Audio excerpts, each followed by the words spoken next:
ಜೊತೆಗೆ ಇನ್ಸ್ಟೆಂಟಾಗಿ ಕೂಡ ಮಾಡ್ಕೋಬೋದು. ತುಂಬಾ ಒಳ್ಳೆ ಟೇಸ್ಟ್ ಇರುತ್ತೆ. ನಾನ್ ವೆಜ್ ಇಲ್ಲ ಅಂದಾಗ ಅಥವಾ ವೆಜ್ಗೆ ಆಗಿರ್ಬೋದು ಒಂದು ಟೊಮೆಟೊ ರಸಮ್ ಮಾಡಿಕೊಂಡು ಈ ಥರ ಆಲೂ ಫ್ರೈನ ಮಾಡಿಕೊಂಡ್ರೆ ತುಂಬಾ ಒಳ್ಳೆ ಟೇಸ್ಟ್ ಇರುತ್ತೆ. ಜೊತೆಗೆ ಇದು ಶಾಲೋ ಫ್ರೈ ಮಾಡ್ತಾ ಇರೋದ್ರಿಂದ ಆಯಿಲ್ ಕೂಡ ತುಂಬ ಕಡಿಮೆ ಇರುತ್ತೆ. ಹಾಗಾದರೆ ಬನ್ನಿ ಇವತ್ತಿನ 2 ಆಲೂಗಡ್ಡೆಯಿಂದ ಮಾಡುವಂಥ ಆಲೂ ಫ್ರೈನ ಸ್ಟಾರ್ಟ್ ಮಾಡೋಣ.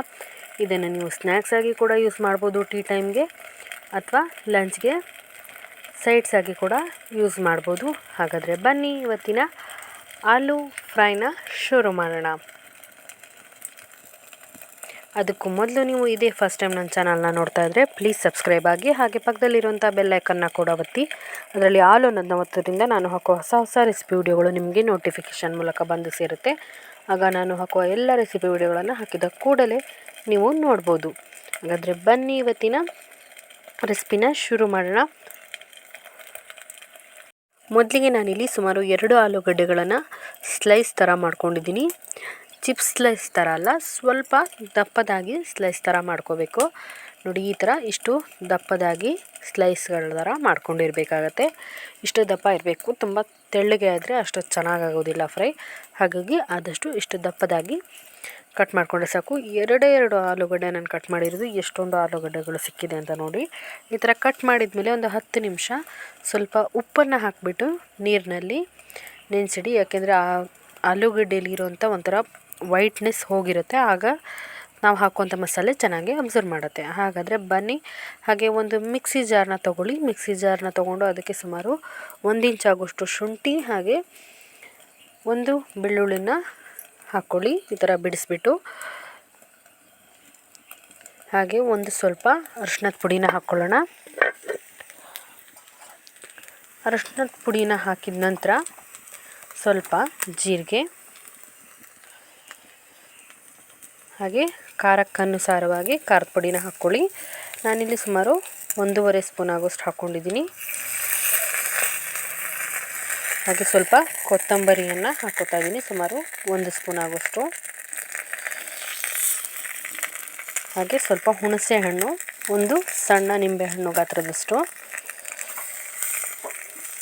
ನೀವು ವಿನೆಗರ್ ಕೂಡ ಯೂಸ್ ಮಾಡ್ಬೋದು ಇದಕ್ಕೆ, ಹುಣಸೆಹಣ್ಣು ಬೇಡ ಅಂದರೆ, ಅಥವಾ ನಿಂಬೆ ರಸ ಕೂಡ ಯೂಸ್ ಮಾಡ್ಬೋದು.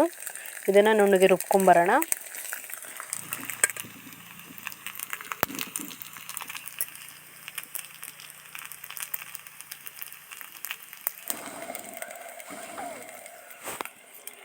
ಈಗ ಇದು ರುಬ್ಬಿದಾಗಿದೆ ನೋಡಿ. ನಾನು ಇಷ್ಟು ನುಣ್ಣಗೆ ರುಬ್ಕೊಂಡಿದ್ದೀನಿ.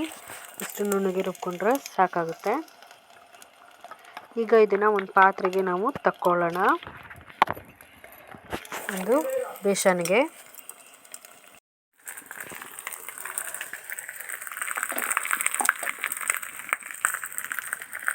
ಈಗ ಇದಕ್ಕೆ ರುಚಿಗೆ ತಕ್ಕಷ್ಟು ಉಪ್ಪನ್ನು ಹಾಕ್ಕೊಳ್ಳೋಣ. ಯಾಕೆಂದರೆ ಆಲೂಗಡ್ಡೆಗೆ ಉಪ್ಪು ಹಾಕಿರೋದ್ರಿಂದ ಉಪ್ಪನ್ನು ನೋಡಿಬಿಟ್ಟು ಹಾಕ್ಕೋಬೇಕಾಗುತ್ತೆ.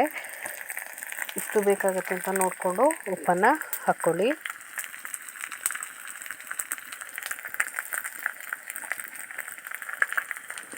ಈಗ ಉಪ್ಪಿನಲ್ಲಿ ನೆನೆಸಿರೋಂಥ ಆಲೂಗಡ್ಡೆ ಸ್ಲೈಸ್ಗಳನ್ನು ಒಂದೊಂದಾಗಿ ಹಾಕ್ಕೊಳ್ಳೋಣ.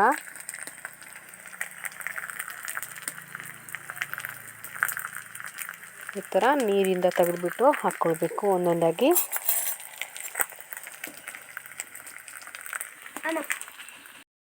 ಈಗ ಎಲ್ಲವನ್ನು ಹಾಕ್ಕೊಂಡ ನಂತರ ಚೆನ್ನಾಗಿ ಪೂರ್ತಿ ಮಸಾಲೆ ಆಲೂಗಳಿಗೆ ತಾಗೋ ಥರ ಚೆನ್ನಾಗಿ ಕಲಿಸ್ಕೊಳ್ಳೋಣ.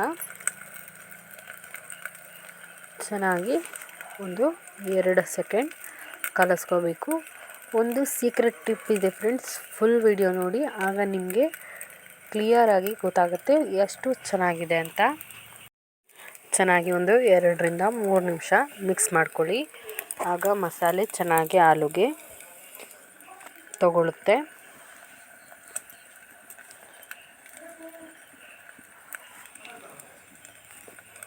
ಈ ಥರ ಒಂದೊಂದು ಆಲೂಗಡ್ಡೆ ಸ್ಲೈಸ್ಗೂ ಕೂಡ ಚೆನ್ನಾಗಿ ಮಸಾಲೆ ತಾಗೋ ಥರ ಚೆನ್ನಾಗಿ ಹಾಕಿಬಿಟ್ಟು ಕಲಿಸ್ಬೇಕಾಗತ್ತೆ.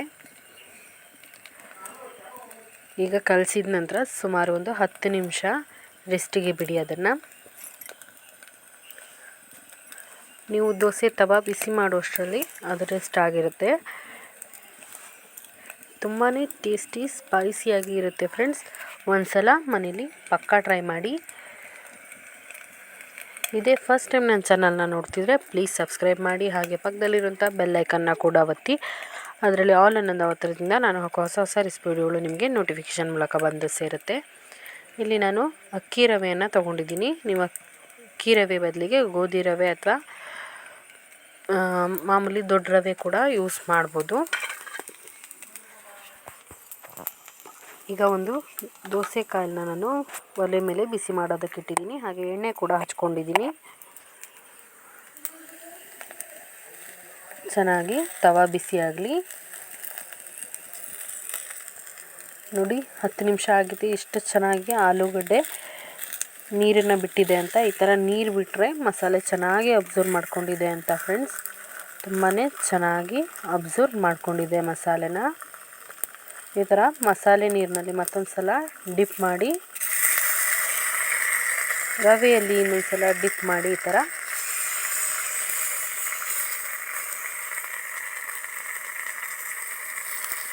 ಮಸಾಲೆಯಲ್ಲಿ ಮತ್ತೊಂದು ಸಲ ಅದೇ ಥರ ಡಿಪ್ ಮಾಡ್ಕೊಳ್ಳೋದು. ಎಲ್ಲವನ್ನು ಅದೇ ಥರ ರೆಡಿ ಮಾಡಿ ದೋಸೆ ಪ್ಯಾನ್ ಮೇಲೆ ಹಾಕ್ತಾ ಬಂದರೆ ಆಯಿತು ಒಂದೊಂದಾಗಿ.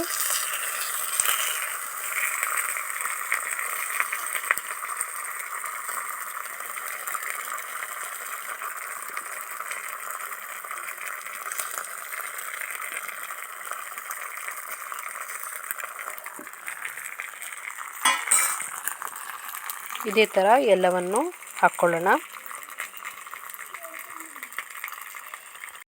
ಸೀಕ್ರೆಟ್ ಟಿಪ್ ಏನಂದರೆ ಫ್ರೆಂಡ್ಸ್, ಈ ಥರ ಮಸಾಲೆ ನೆನೆಸಿದ ನಂತರ ಈ ನೀರು ಏನಿದೆ ಮಸಾಲೆ ಅದು ತೆಳುವಾಗಿರುತ್ತೆ. ಆ ನೀರನ್ನೇ ಈ ಥರ ಆಲೂಗಳ ಮೇಲೆ ಇನ್ನೊಂದು ಸಲ ಹಾಕೋವಂಥದ್ದು. ಈ ಥರ ಹಾಕೋದ್ರಿಂದ ಸ್ಪೈಸಿನೆಸ್ ಜಾಸ್ತಿ ಆಗುತ್ತೆ, ಜೊತೆಗೆ ಟೇಸ್ಟ್ ಕೂಡ ತುಂಬಾ ಚೆನ್ನಾಗಿರುತ್ತೆ. ಈ ಥರ ಆಲೂಗಡ್ಡೆಗಳ ಮೇಲೆ ಸ್ವಲ್ಪ ಸ್ವಲ್ಪನೇ ಹಾಕೋವಂಥದ್ದು ತುಂಬಾ ಟೇಸ್ಟಿಯಾಗಿರುತ್ತೆ. ಈ ಥರ ನೀವು ಇನ್ನೊಂದು ಕೋಟಿಂಗ್ ಆಲೂ ಮೇಲೆ ಕೊಡೋದ್ರಿಂದ. ಈ ಥರ ಕೊಟ್ಟಾದಮೇಲೆ ಸ್ವಲ್ಪ ರವೆಯನ್ನು ಮೇಲಿಂದ ಉದುರಿಸ್ಬಿಡೋಣ. ಉದುರಿಸಿದ ನಂತರ ಸ್ವಲ್ಪ ನೀರನ್ನು ಚೆನ್ನಾಗಿ ಚಿಮ್ಮಿಸ್ಕೊಳ್ಳೋಣ. ಆಲೂ ಬೆಂದು ಬರಬೇಕಲ್ವ ಅದಕ್ಕೆ. ಹಾಗೆ ಒಂದು ಮುಚ್ಚಳನ ಮುಚ್ಚಿ ಚೆನ್ನಾಗಿ ಬೇಯಿಸ್ಕೊಳ್ಳೋಣ. ಈಗ ನೋಡಿ ಎಷ್ಟು ಚೆನ್ನಾಗಿ ಬೆಂದು ಬಂದಿದೆ ಅಂತ. ಈಗ ಇದನ್ನು ಎಣ್ಣೆನ ಹಾಕೋಣ. ಇದಕ್ಕೆ ಎಣ್ಣೆನ ಚೆನ್ನಾಗಿ ಹಾಕ್ಕೊಳ್ಳೋಣ ಪೂರ್ತಿ ಆಲೂಗಳಿಗೆ.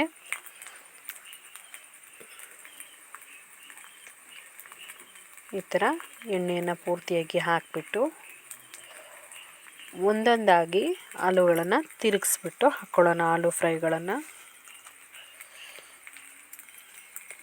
ನೋಡಿ, ಚಿಕ್ಕ ಉರಿಲಿ ನೀವು ಮಾಡ್ಕೊಳ್ಳೋದ್ರಿಂದ ಆಲೂ ಕೂಡ ಚೆನ್ನಾಗಿ ಬೆಂದು ಬರುತ್ತೆ, ಜೊತೆಗೆ ಕ್ರಿಸ್ಪಿನೆಸ್ ಕೂಡ ತುಂಬಾ ಚೆನ್ನಾಗಿರುತ್ತೆ. ಆದಷ್ಟು ಲೋ ಟು ಮೀಡಿಯಮ್ ಫ್ಲೇಮಲ್ಲಿ ಗ್ಯಾಸ್ನಲ್ಲಾದರೆ ಮಾಡ್ಕೊಳ್ಳಿ, ಒಲೆಯಲ್ಲಾದರೆ ಸಣ್ಣ ಬೆಂಕಿ ಮಾಡಿಬಿಟ್ಟು ಫ್ರೈ ಮಾಡ್ಕೊಳ್ಳಿ. ಈ ಥರ ಎಲ್ಲವನ್ನು ಟರ್ನ್ ಮಾಡಿಬಿಟ್ಟು ಚೆನ್ನಾಗಿ ಕುಕ್ ಮಾಡ್ಕೋಬೇಕು.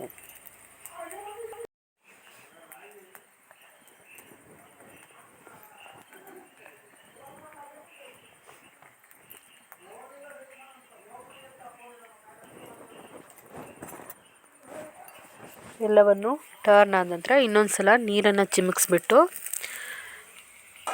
ಒಂದು 2 ನಿಮಿಷ ಪ್ಲೇಟ್ನ ಮುಚ್ಚಿಬಿಟ್ಟು ಕುಕ್ ಮಾಡಿಕೊಂಡ್ರೆ ನಮ್ಮ ಆಲೂ ಫ್ರೈ ರೆಡಿಯಾಗುತ್ತೆ ಫ್ರೆಂಡ್ಸ್. ನೋಡಿ ಎಷ್ಟು ಚೆನ್ನಾಗಿ ಫ್ರೈ ರೆಡಿಯಾಗಿದೆ ಅಂತ. ಸ್ವಲ್ಪ ಎಣ್ಣೆ ಇದ್ದರೆ ಸಾಕು, ತುಂಬಾ ಕ್ರಿಸ್ಪಿಯಾಗಿ ಟೇಸ್ಟಿಯಾಗಿ ನೀವು ಆರಾಮಾಗಿ ಮಾಡ್ಕೋಬೋದು. ಇಲ್ಲಿ ಬೆಳಕಿನ ಕೊರತೆ ಇರೋದ್ರಿಂದ ನಿಮಗೆ ಫ್ರೈನ ಕಲರ್ ಕ್ಲಿಯರಾಗಿ ಕಾಣಿಸ್ತಿಲ್ಲ. ನಾನು ಕ್ಯಾಮ್ರಾದಲ್ಲಿ ಲೈಟ್ ಆಫ್ ಮಾಡಿ ಕೂಡ ತೋರಿಸ್ದೆ ಎಷ್ಟು ಒಳ್ಳೆ ಕಲರ್ ಬಂದಿದೆ ಅಂತ. ತುಂಬಾ ಚೆನ್ನಾಗಿ ಕಲರ್ ಕೂಡ ಬಂದಿರುತ್ತೆ, ತುಂಬಾ ಚೆನ್ನಾಗಿ ಒಳ್ಳೆ ಟೇಸ್ಟ್ ಕೂಡ ಇರುತ್ತೆ ಫ್ರೆಂಡ್ಸ್. ಒಂದು ಸಲ ಮನೇಲಿ ಪಕ್ಕಾ ಟ್ರೈ ಮಾಡಿ ಹೇಗೆ ಬಂತು ಅಂತ ನನಗೆ ಕಮೆಂಟಲ್ಲಿ ತಿಳಿಸಿ. ತುಂಬಾ ಇಷ್ಟ ಆಗುತ್ತೆ ಅಂತ ಅಂದ್ಕೊಂಡಿದ್ದೀನಿ ನಾನು ಈ ಆಲೂ ಫ್ರೈಗಳನ್ನು. ಇಷ್ಟ ಆದರೆ ಲೈಕ್ ಮಾಡೋದನ್ನ ಮಾತ್ರ ಮರಿಬೇಡಿ ಪ್ಲೀಸ್. ಲೈಕ್, ಶೇರ್ ಹಾಗೆ ಕಮೆಂಟ್ನ ಮಾಡಿ. ಹಾಗೆ ಇದೇ ಫಸ್ಟ್ ಟೈಮ್ ನನ್ನ ಚಾನಲ್ನ ನೋಡ್ತಾಯಿದ್ರೆ ಪ್ಲೀಸ್ ಸಬ್ಸ್ಕ್ರೈಬ್ ಆಗಿ. ಇನ್ನೊಂದು ಹೊಸ ರೆಸಿಪಿ ಜೊತೆ ಮತ್ತೆ ಸಿಗ್ತೀನಿ. ಓಕೆ, ಬಾಯ್. ಅಲ್ಲಿವರೆಗೂ keep watching Bhuvanagiri Bhuvaneshwari channel.